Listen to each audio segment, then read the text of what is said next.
ሚኒሊክ አለ። ጥያቄ ያላችሁ ቀጥሉ። ሰላም ሰላም ይሰማል? አለ። እንዴት ናችሁ? ደህና ነን አልሐምዱሊላህ። እሺ እኔ አላህ ላይ ነው ጥያቄ ኢብራሂም። እሺ አንድ ጥያቄ ነው አዘጋጅ። እሺ ሌላ ጥያቄ ምን መሰል? እሺ ይሄው ጥያቄ ካለ ውጪ ሌላ ዘላለማዊና ያልተፈጠረ ነገር አለ ወይ? ጥያቄ የለም። እሺ አላህ ያለ ቃሉ የነበረበት ጊዜ ነበር። አላህ إذا أراد شيئا أن يقول له كن فيكون ይላል። አላህ መናገርን በፈለገ ጊዜ አላህ ይናገራል። ከባህሪው የተነጠለ አይደለም። አላህ እኮ አላህ ያለ ቃሉ የነበረበት ጊዜ የለም ማለት ነው። ያለ ቃሉ ስትል ምን ማለት ነው? ያለ ቃሉ አልገባኝም። አሁን የቁርአንን ቃል ብላችሁ ነው አይደለ? ቁርአንን የአላህ ቃል ብላችሁ ነው አይደለ? እና ስለ የትኛው ቃል ነው የምታወራው? አልገባኝም። ስለ የትኛው ቃል ነው የምታወራው? ስለ የትኛው ቃል? ቁርአን ያላህ ቃል ብላችሁ ታምናላችሁ አይደለ? አዎ እናምናለን። የተናገረውን አይደለ? ስለዚህ ያ ቃል አላህ ያለ ቃሉ የኖረበት ጊዜ የለም ብለኸኛል እኮ። አላህ ሲፈልግ ይናገራል፣ በፈለገ ጊዜ ተናግሯል። የኔ ጥያቄ ምን ሳረግልን ማለት ነው። እሺ ከአላህ ውጪ ዘላለማዊና ያልተፈጠረ ነገር አለ ወይ ብዬ ነው የኔ ጥያቄ። ምንድነው መሰለህ? ከቃሉ ጋር ነው የሚገናኘው። የለም። ገብቶሃል አይደል? አቤት። ኦኬ። ስለዚህ ምንድነው ጥያቄ? ጥያቄ ምንድነው? ጥያቄው ራሱ በትክክል ለመጠየቅ አልቻልኩም። ሚኒሊክ ጥያቄውን በደንብ የማውቀው እኔ ጥያቄውን አውቀዋለሁ። ጥያቄን ራሱ በአግባቡ ሰሞኑን እንትና ሲያወሩ ሰምተህ ምናምን ከሆነ ወይ ጥያቄውን ላስተካክልልህ ወይ ዲቫይን ሲምፕሊሲቲ ጠይቀሽ ችግር የለውም ይጠይቃል ያለ ልስማ። ሰምቼ ሳይሆን ከአላህ ውጪ ሌላ ዘላለማዊና ያልተፈጠረ ነገር አለ ወይ ስልህ የለም ማለት ነው። አላህ ማን ነው? አላህ ከባህሪው የተነጠለ ነው? አላህ ስትል ባህሪው ያልነበረ ነው ወይስ አብሮት የነበረ ነው?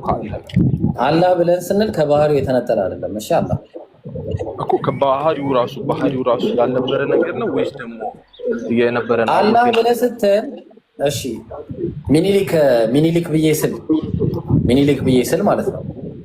ሚኒሊክ ቆስልኝ ኢብራሂም ጠይቁኝ ያልኩ እኔ መረዳት እና ሎጂካል ጥያቄ እኮ ነው እየጠየቅ ያለው። የሰማኝ ነው። ሎጂካል ጥያቄ በሎጂክ ነው የሚመለሰው።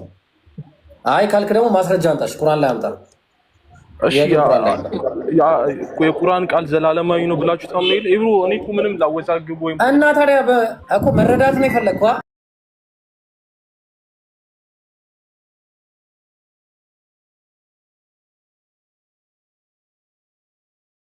ምትል ከሆነ ደግሞ በማስረጃ ጠይቅ።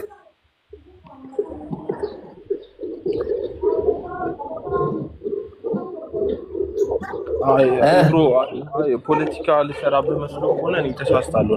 አትሰራብኝም፣ መቼም ብትሞክርም አትሰራብኝም ሚኒሊክዬ። የጥያቄው አመላለስ ግን እንደዚህ ነው። የሚገርም ነገር ማለት ነው።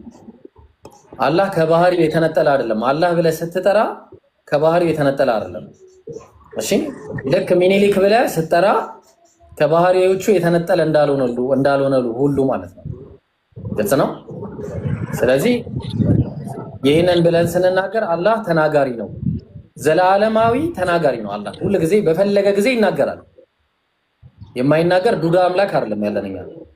ዘላለም ሲፈልግ ይናገራል። አላህ إذا أراد شيئا أن يقول አለ። ተግባባን? አንድን ነገር ማድረግ በሻ ጊዜ እሱ ለሱ ምን ይሏል? ሁን ይሏል፣ ይናገራል። ወዲያውኑም ይሆናል። ስለዚህ አላህ ከባህሪው የተነጠለ አይደለም። አላህ ብለህ ስትጠራ ራሱ ነው ማለት ኢብራሂም። አሁን ለምሳሌ ቃሉ የአላህ ቃሉ አሁን ወይም ደግሞ ይሁን ያለው ቃል የኢሳን የፈጠረበት ቃሉ ማለት ነው።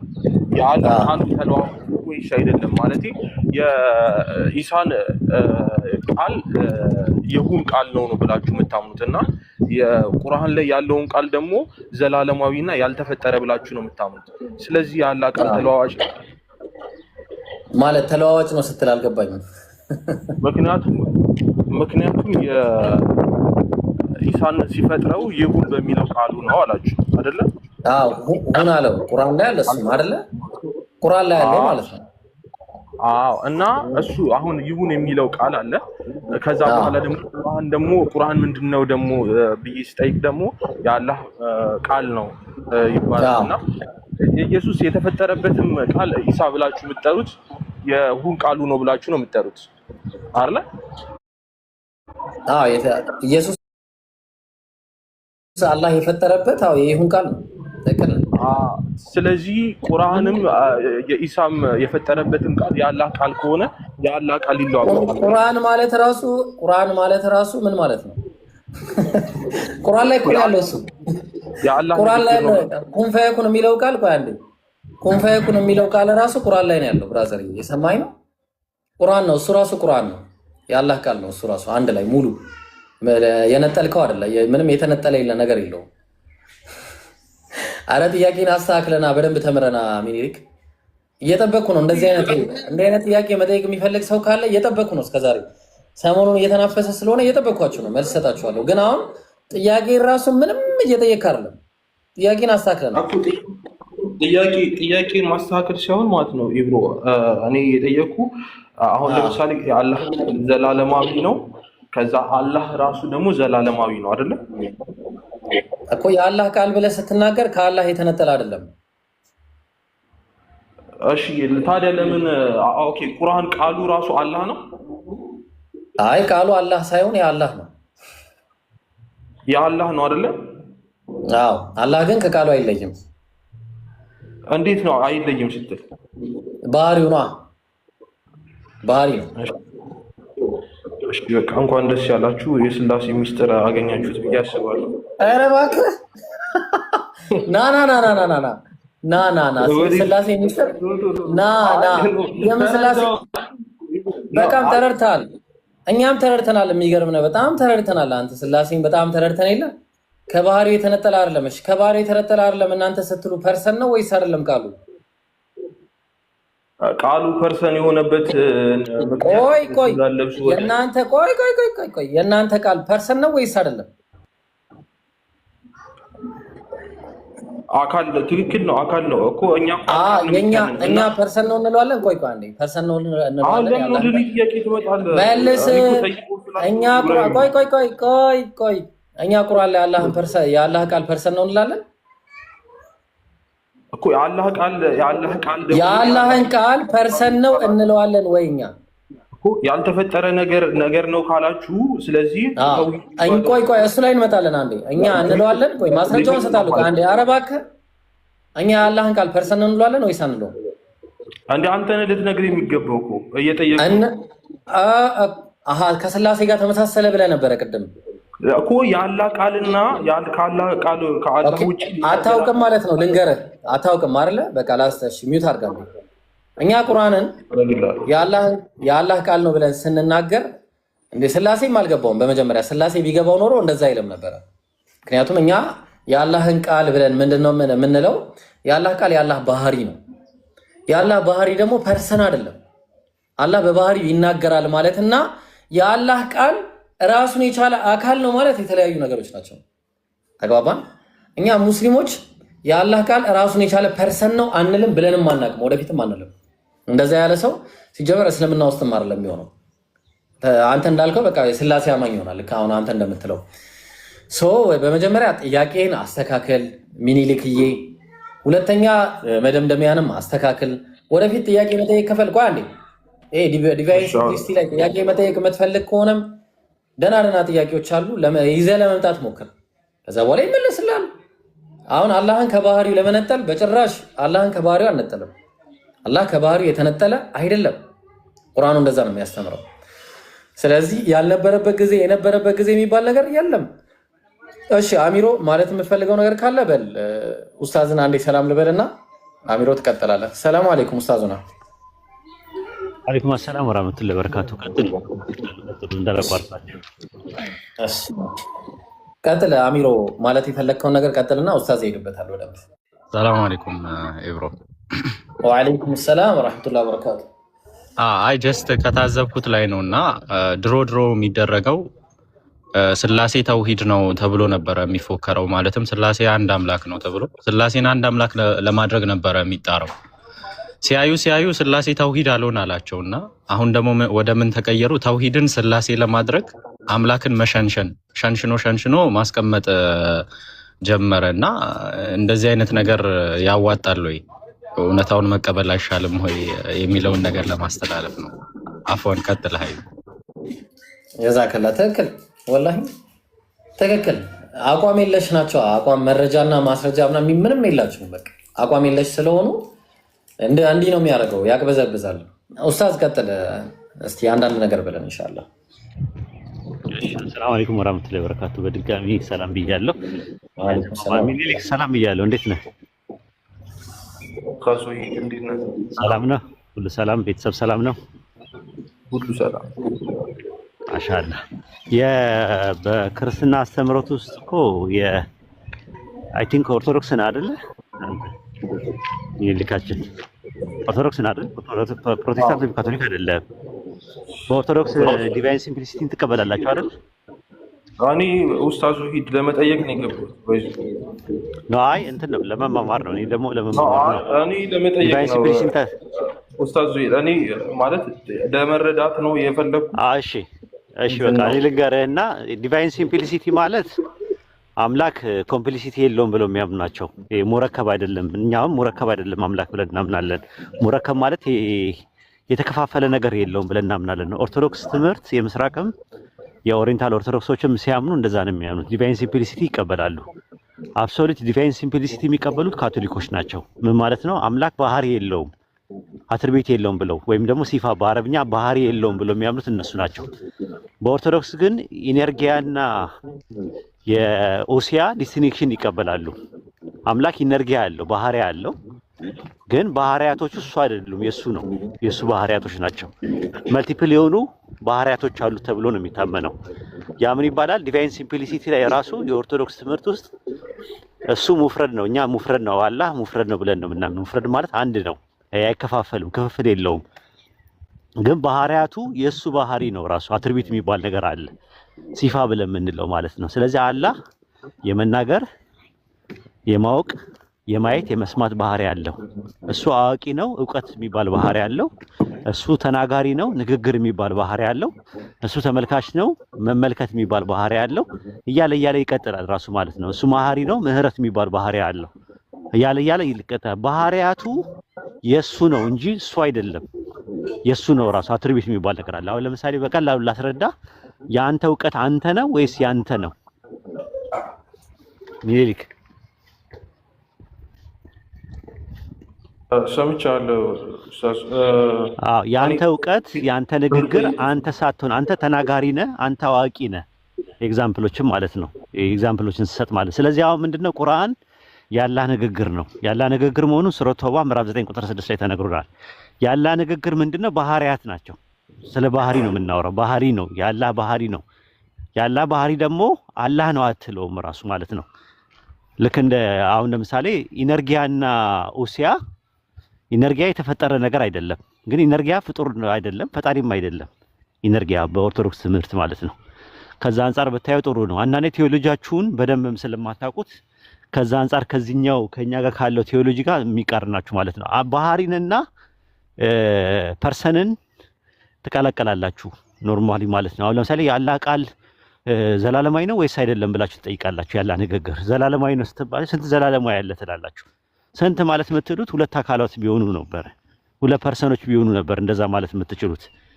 ወልድና አብና ወልድን ስታወሩ እናንተ የባህሪ ጉዳይ አይደለም፣ የአካል ጉዳይ ነው ወይም የፐርሰን ጉዳይ ነው ጥያቄው። እኛ አሁን እየተነጋገርን ያለ ነው አምላክ 3% ነው ወይስ 1% ነው? እናንተ 3 ትላላችሁ፣ እኛ 1 እንላለን። ያ ነው ያለያየን ትልቁ ነገር ማለት ነውና ቀጥል ሄብሮ። እሺ ጀዛከላህ ኡስታዝ ነው፣ አላህ ይጠብቅህ። እሺ ሚኒሊክ ጥያቄ ጨረስክ ወይስ ሌላ ጥያቄ አለ? ጥያቄ ካለ ጠይቅና ካልሆነ ሌላ ሰው ጋር እንለፍ።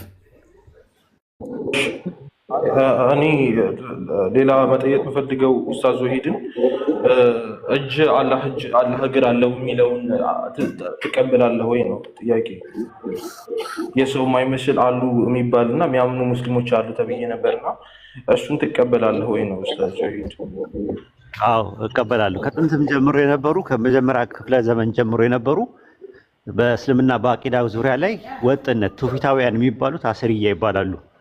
አስሪ ነኝ እኔ ራሱ ማለት ነው። ከመጀመሪያ ጀምሮ የነበሩትን ቁርአንና ሐዲስ ላይ የመጣውን ነገር ትርጉሙን ሳናዛባ ከፍጡራን ጋር ሳናመሳሰል እንቀበላለን። አላህ እጅ አለው የሚለውን ነገር አዎ እጅ አለው ብለን እናምናለን።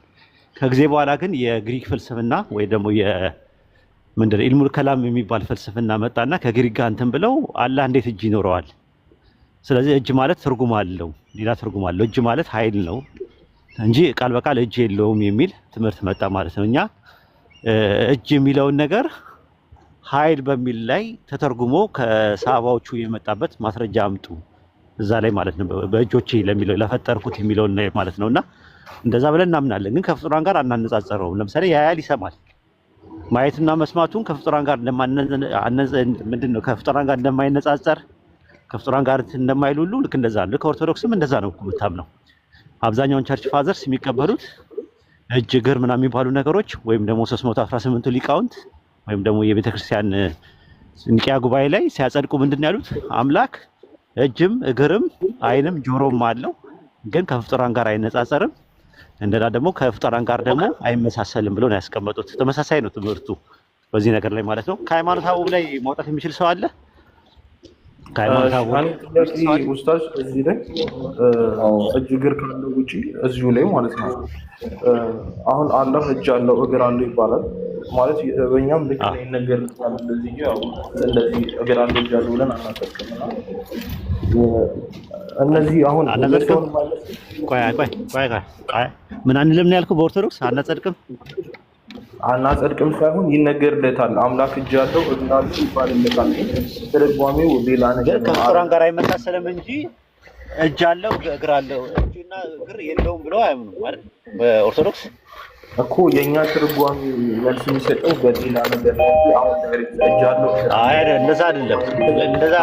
እንደዛ የሚሉት ጥቂት ሊቃውንት አሉ ነው የሚባለው እንጂ እኔ ፖስት ያለው ከፈለክ ቪዲዮ ላሳይ ይችላል። ቫስት ማጆሪቲ በኦርቶዶክስ የሚተዋወቁበትና በዓለም አቀፍ ደረጃ 318ቱ ሊቃውንት የኒቂያ ጉባኤ አርዮስን አውግዘው ከተለዩ በኋላ ለአምላክ አይን፣ እጅ፣ እግር፣ ጆሮ አለው ከፍጡራን ጋር ግን አይመሳሰልም፣ አይነጻጸርም ነው ብለው ያስቀመጡት። አይመረመርም ነው ብለው ያስቀመጡት። ትርጉም አልሰጡትም፣ አላራቆቱትም። እጅ ማለት ይሄ ነው፣ እግር ማለት ይሄ ነው ብሎ አልተረጉሙትም። አሁን ኤግዛምፕል አምላክ እግር አለው ተብሎ ተጠቅሷል አይደል? ኢሳይያስ 61 ላይ ሰማይ ዙፋኔ ነው ምድር የእግሬ መረገጫ ነው ይላል አይደል?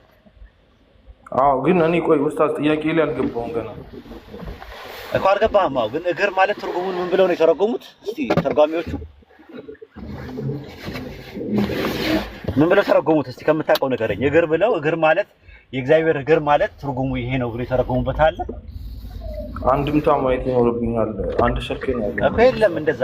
ለወደፊቱ ነው እንዳልኩ የኛ እንትናችን አላማችን ማፋጠጥ አይደለም አላማችን። ስለዚህ ምንድነው የምታደርገው? ለወደፊቱ ስትመጣ እግር የሚለውን ቃል ይሄን ትርጉም ብለው የሰጡት ነገር የለም፣ አታገኝም። ራሱ ፈጣሪ እግር ቃል በቃል የለውም ይለዋል። ምሳሌ አነጋገር ነው ይለዋል እኮ። ምሳሌው ምንድነው? እግር ሲባል ምንድነው የተፈለገበት የመጣበት? ምንም እንትን የለውም። ጫማም እንዳለው ይናገራል። እናንተ እንደውም ትንሽ የሚለየው ነገር እሱ ነው ራሱ። እስኪያወጣለት ጫማ እንዳለው እስኬል ምዕራፍ 43 ቁጥር 2 ላይ ጫማ አለው የእናንተ እና አሁን ጫማው ምንድነው ትርጉሙ? እስካሁን ድረስ የተቀመጠው ነገር የለም። እግር ብቻ አይደለም ያለው ጫማው ሁላ አለው። እንትን ላይ ያወጣለት እስኬል ምዕራፍ 43። እሺ ብዙ ነገሮች አሉ አንድ ላይ በዛው ማለት ነው። እስቲ አንዴ ቆይ ሚኒሊክ አንድ ጊዜ እኮ ትጠይቃለህ እኮ አንተ አትጠይቅ አይደለም፣ ግን አንዳንድ ነገሮችን እያሳየህ እንትን ትላለሽ። እሺ ሕዝቅኤል ላይ አንዴ ላውጣው። ኢሳያስ ዳዊት። እሺ ያው ምን ይላል? አዎ እንዲህም አለኝ፣ የሰው ልጅ ሆይ በእስራኤል ልጆች መካከል ለዘላለም የምቀመጥበት የዙፋኔ ስፍራና የእግሬ መርገጫ ጫማ ይላል። ጫማ መርገጫ የሆነ አለ ይህ ነው አለው። ያው ጫማ እንዳለው ይናገራል። እንደውም ይሄ ነው ለኛ እንትን የሚለው ምናልባት ጫማ ትርጉም ካለው አላውቅም። እስካሁን ድረስ ትርጉሙን ነግረውን አያውቁም። እኔ ሁሉ ጊዜ ነው የምጠይቀው እግሩና ጫማው ምን እንደሆነ እስካሁን ድረስ የተነገረ ነገር የለም። እስካሁን ድረስ ማለት ምሳሌያዊ ነው እግር የሚባለው ነገር ይሉናል፣ ግን እግሩ ምን እንደሆነ ምንም ትላል። ብዙ ነገሮች አሉ ራሱ ሌሎችም ብብትም እንዳለው ይናገራል፣ ቅንድብም እንዳለው ይናገራል፣ ምላስም እንዳለው ይናገራል። ሌሎችም እንትኖች አሉ። መታጠቢያ ገንዳ እንዳለው ላይ ይናገራል። እሱን ሌላ ሰፋ ያለ ነገር ነው። መታጠቢያ ገንዳ እንዳለው እንደሚታጠብ ይናገራል። እሺ ቀጥል። ወደ ጥያቄ እኔ አሁን ለምሳሌ አላህ አንተ የምትረዳው ኡስታዝ ዙሄድ ላውቅ የፈለኩት ጥርት ያለ ነገር እጅ አለው እግር አለው ሲባል የሰው የማይመስል ግን ከሰው ጋር የማይመሳሰል ነው አይደለ? እንደዛ ነው የምትቀበለው? መለኮታዊ ነው፣ ሰዋዊ አይደለም፣ አምላካዊ ነው፣ ፍጥረታዊ አይደለም ብለን ነው የምናምነው። ስናምን ማለት እያንዳንዱ አሁን ለምሳሌ እያንዳንዱ ነገሮች ናቸው አላህ ሊባሉ የሚችሉት ወይስ ደግሞ አንድ ላይ ሆኖ ነው አላህ የሚባለው? አትርቢት ናቸው። ሲጀመር እሱ ሙፍረድ ነው። በራሱ ሙረከብ የሚባል ባህሪ የለውም። መከፋፈልም ክፍል የሚባል ነገር የለው። ፓርት የሚል ነገር ለአላህ አትሰጥም። ኢንዲቪዚብል ነው፣ እሱ የማይከፈል ነው። እሺ እዚሁ ላይ ኡስታዝ ዙሄድ ሌላ ልጠይቅ የፈለኩት ነገር ቁርአን ላይ ነው እና ሱረቱል ሰዓት ላይ 38:75 ላይ ካልተሳሳትኩ አላህ ለአዳም በሁለት እጆች ይላል እና እጆቹ እንደኛ አይደለም ትላላችሁ እና ሁለት የሚለውን ቁጥር አሃዛዊ ቃል ነው አይደል ኡስታዝ? ሁለት የሚለው ቃል አሃዛዊ ነው። ሊሚትድ ነው ምናምን ልትለው ቁጥር በቁጥር አንድ ነገር ከተቀመጠ ሊሚትድ እና ፋይናይት ነው ልትለኝ ነው? እንዴት በአሃዛዊ ሁለት በሚለው ቃል ተቀመጠ ብዬ ነው ጥያቄ። ይቀመጣል። አሁን ለምሳሌ በአካል እናንተ ጋር በአካል ስንት ነው ፈጣሪ? እዚሁ ላይ መልስልኝ ኡስታዝ። ቆይ አይደለም እንዲገባ ነው ራሱ አሁን በቁጥር ለምን ተቀመጠ ነው? በአካል ስንት ነው እናንተ ጋር ፈጣሪ? ገባኝ።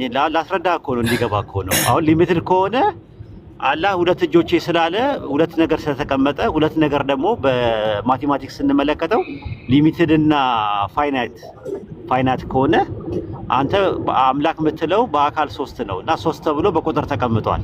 ስለዚህ ፋይናይት እና ሊሚትድ ነው ወይ? ራሱ ሎጂኩ ራሱን ነው ገልብጬ የማመጣው። እኔ ኡስታዝ ዙሄድ ባይብል ላይ ባትገባብኝ ጥሩ ነው። ባይብል ላይ አልገባሁበትም። የራስህ ትምህርት ነው እኮ ማለት። አንተ ጋር ፈጣሪ አንድ ነው ብላችሁ ታምናላችሁ? እሺ ተወት። በአምላክነት ስንት ነው ፈጣሪ? አንድ ማለት ምንድን ነው? አሃዝ አይደለም? አንድ ብለን ነው የምናምነው። አንድ ብለን ማለት እኮ አንድ ማለት አሃዝ ነው ወይስ አይደለም? ሊሚትድ አይደለም ወይ? ፋይናይት አይደለም ወይ? አንድ ማለት ነው። ለዛ አምላክ አንድ ሲባል በቁጥራዊ አሃዝ አይደለም ልንጠቀም የፈለግነው እኮ።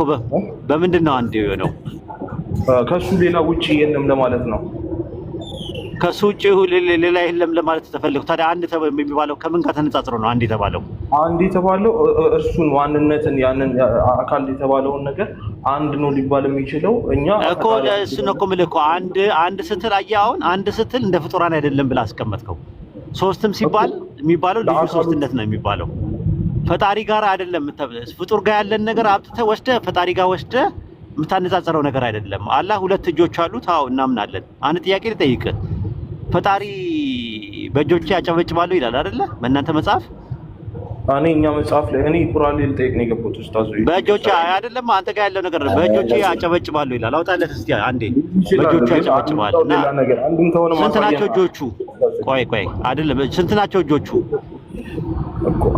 በእጄ ያጨበጭባሉ የሚለው እንዴ? አንተ ለምን ትፈራለህ? ማለት አንተ ጋር ያለውን ነገር ነው እኮ እየጠየቀኝ ያለኸው። በእጆቼ ያጨበጭባለሁ ይላል። አውጣለት። ያጨበጭባል። በቁጥር ግን መኪና እየነዳው ነው። አልተገለጸም። በቁጥር እንደተገለጸ ደግሞ እነግርሃለሁ በኋላ ላይ ራሱ እነግርሃለሁ። ራሱ በእጆቼ አጨበጭባለሁ። እሺ ያውጣው ነው። በእጆቼ አጨበጭባለሁ። በእጅ አማርኛው በእጄ ነው የሚለው፣ እንግሊዝኛና ዕብራይስጡ በእጆቼ ነው የሚለው እኮ። ትርጓሜው ሌላ ነው ኡስታዝ ሄዲኛ ነው። ማጨብጨብ ማጨብጨብ ትርጉም ካለው ትነግረኛለህ። ስታጨበጭብ ሁለት ነገር ነው የሚያጨበጭበው አይደል እንዴ? 3 እና 4 አያጨበጭብም። እስቲ ማጨብጨብ የሚለውን ነገር በሌላ ነገር ከተረዳው ትነግረኛለህ። አላችሁ ያ ጀማ? ኡስታዝ አንደኛ ሞባይል አላስኩ አንዴ ስኬል ላይ ነው ያለው። ስኬል ስንት ነው? ረጅም ስለሆነ ፋይሌ ማውጣት አልቻልኩም። ስኬል ስንት ነው? ስኬል 21 ላይ 21 ስንት መሰለህ? 21 16 ወይ 17 አካባቢ በዛ።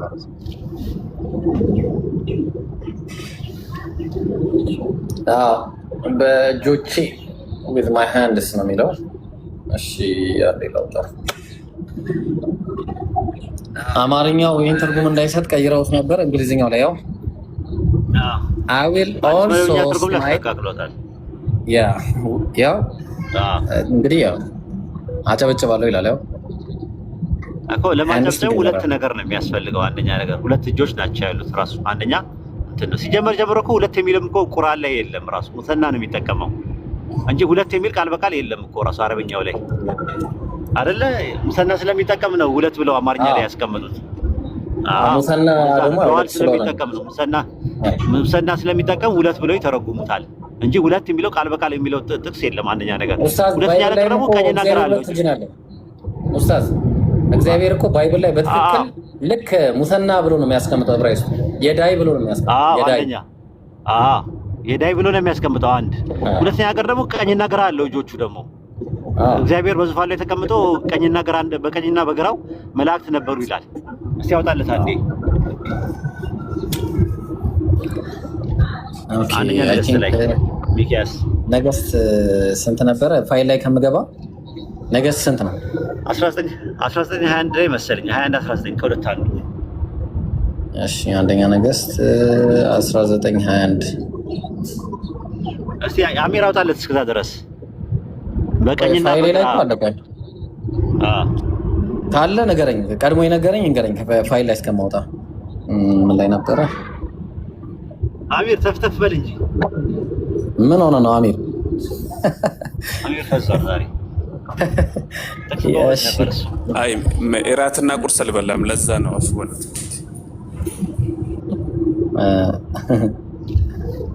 እስቲ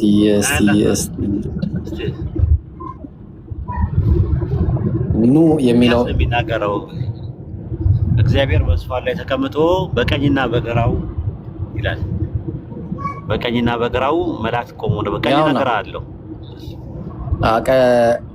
ሁለተኛ ነገሥት ምዕራፍ 2 ቁጥር 19 ሚክያስም አለ እንዲህም አለ የእግዚአብሔር ቃልን ስማ፣ እግዚአብሔር በዙፋኑ ተቀምጦ በሰማይ የሰማይ ሰራዊት ሁሉ በቀኝና በግራው ቆሞ አየሁ ይላል። በቀኝና በግራው። ስለዚህ ቀኝና ግራ አለው። እጆች እንዳሉት ይናገራል። እጆቹ ደግሞ በሙሰና ቀርበዋል፣ ዱዓል ተጠቅሟል ማለት። ስለዚህ እግዚአብሔር ሁለት እጆች አሉት ማለት ነው። ምን አይነት ነው? ቀኝና ግራ እንዳለው ደግሞ ተነግሯል። ይሄን ጥቅስ ወስደህ ቀኝና ግራ ካለው ቀኝና ግራ እግዚአብሔር ካለው ቀኝና ግራ የሚባሉ ነገሮች ከፍጥረት በፊት ነበሩ ወይ? ቀኝና ግራ እና አልነበረውም ወይ? በጣም ብዙ ጥያቄዎች ነው እንትን የሚለው የሚፈጠረው ማለት ነው። እና አይ ቲንክ ሀሳቡ ከተረዳው ጥሩ ነው ማለት ነው። አንድ ነገር በቁጥር ስለተቀመጠ ሊሚትድ ነው እና ፋይናይት ነው አይባልም። እንደዛ ከሆነ ስላሴ የራሱ በአካል ሶስት ናቸው። ሶስት የሚል ነገር መጥቷል። ገብቷል? አሁን አንድ የሚለውን ነገር መቁጠር እንትን አትልም። ራሱ ፈጣሪ አንድ ነው ብሎ ያምናሉ። ግን አንድ የሚለው ነገር ሊሚትድ እና በማቴማቲክስ ስትመለከተው አንድም ሁለትም ሶስትም ምንድናቸው? ሊሚትድ እና ፋይናይት ናቸው። ስለዚህ ማቴማቲካል በሆነ ኢሌጋንስ የፈጣሪን ባህሪ መለካት ፈጣሪ ላይ የተነገሩ ነገሮችን ከፍጡራን ጋር እያመጡ ማነጻጸር ተሽቢህ ነው የሚባለው በእኛ በኢስላም። ማመሳሰል የተከለከለ ነው። የሚመስለው ምንም ነገር የለም ተብሏል። ሚነራልም፣ ፕላንትም፣ አኒማልም ሂውማን ቢንግም ፈጣሪን አይመስሉትም። እሱ መለኮት ነው። ስለዚህ ለእሱ የተነገረውን ነገር በመለኮታዊ ለእልቅናው በሚገባው ነገር እንቀበላለን፣ እኛ እናጸድቃለን። ከዛ አንጻር ነው ኡስታዝ። በዚህ አጋጣሚ ማለት ነው እዚህ ጥቅስ ላይ ምን ይላል መሰለ? ቀደ አርሰለት የዲ ቀዋዒድ አልአርድ አለ፣ ቀኝ ሰማያትን መስርታለች አለ። ከዛ ወበሰጠት የሚኒ ሰማዋት አለ፣ ይቅርታ እጄ ይልና ከዛ ሰማይን ደግሞ ቀኜ ዘርግታለች አለ። ልብ አድርጉ። ሰማይን ቀኜ ዘርግታለች አለ። ቀኜ አሁን ሰማይ ቀኙ ሰማይ ከሆነ የዘረጋቸው አንድ በዚሁ እንዲሰመርልኝ የምፈልገው ክርስቲያኖች በደንብ አዳምጡ። ለቀድ ሌላ ጥቅስ ላይ ደግሞ ለቀድ ሰናዕቱ ልአርደ ወኸለቅቱ አልኢንሳን ዓለይሃ ከዛ ሰማይ ምድርን ፈጠረ በእሷ ላይም ሰዎችን ፈጠራለና ወየዳየ ሁመለታኒ በሰጠተ ሰማዋት አለ። ከዛ ሁለት እጆቼ ደግሞ ሰማያትን ፈጥረዋል አለ። ሁለት እጆቼ ሰማያትን ፈጥረዋል አለ። ስለዚህ ሰማይን የፈጠረው ደግሞ በቀኙ ከሆነ እግዚአብሔር ሁለቱም እጆቹ ቀኝ መሆኑ ነው የሚያሳየው። እናንተ በምታመጡት ሌላ ሙግት ደግሞ ማለት ነው። ልብ አድርጉ እንግዲህ እንደዛ ነው የሚለው ዕብራይስጡ ማረጉኝ ኢሳይያስ 48:13 ነው እንደዛ የሚለው። ይገርማል። አንተ ታውቃለህ እንደ ቁርአኑ ማለት ነው። እንደ ቁርአኑ በትክክል እንትኑ እጆቹ ሰሩኝና አበጃጁኝ የሚለውን እስቲ እጆቹ ሰሩኝና አበጃጁኝ የሚል ልክ እንደ አደምን የፈጠረው በእጆቹ ነው። ዘፍጥረት 2:7 ላይ እግዚአብሔር አምላክ ሰውን ከምድር አፈር አበጀው ይላል። ከአፈር ሲያበጀው ደግሞ ምንድን ነው ያበጀው? በእጆቹ ነው። እጆቹ ሰሩኝ አበጃጁኝ የሚለውን ጥቅስ አውጣ ውስጥ እጆቹ ለሚለው ምንድን ነው የሚጠቀመው? መዝሙረ ዳዊት ምዕራፍ 119 ላይ ያለው። እሺ ቆይ አንዴ እንትን ላብራ። እዚህኛው ላይ ልክፈት። ቆይ ቀኝ እጅ እያሉ ያወራሉ ሁሉ ጊዜ። እሺ በነገራችን ላይ የሚን የሚለው የአረብኛው ቃል እኮ ኃይል በሚልም ይመጣል ራሱ። ለምሳሌ ኃይል በያዝነው ነበር ሲል ቁርአን ላይ ሁለቱም እጆቹ ቀኞች ናቸው ሲባል ኃይሎች ናቸው ማለት ነው። ሁለቱም ቀኞቹ እንትን ናቸው፣ ሙሉነትን ነው የሚያሳየው። በትክክል ጥያቄ ያለኝ ፖስታዝ። ኧረ ቆይ አንድ ጊዜ አንዴ ቆይ እንዴ እስልምና በክርስትና ነው እንደሚቆመው አንዴ ምን ኧረ ቆይ አንዴ እስልምና የክርስትና ጥገኛ ነው እንዴ?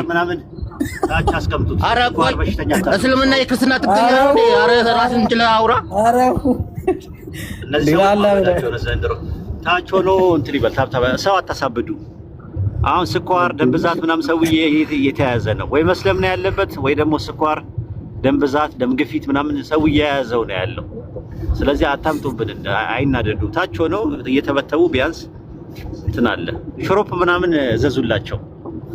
ለጨጓራ ለምናምን የሚያስፈልጉ ነገሮች ተቃጥለው ሊሞቱ ነው። ስንት ላይ ነበር ኡስታዝ? ጀነሲስ ስንት ላይ? ዘፍጥረት 2:7 ላይ ሰውን ከምድር አፈር አበጀው ነው የሚለው።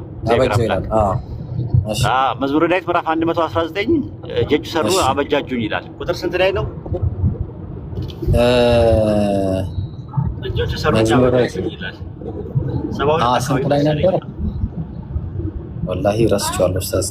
አውቀው ነበረ።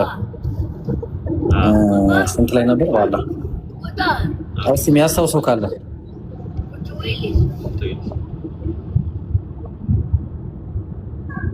ኦኬ። የእግዚአብሔር ጣቱ የሚልበት ቦታ ነው ኡስታዝ።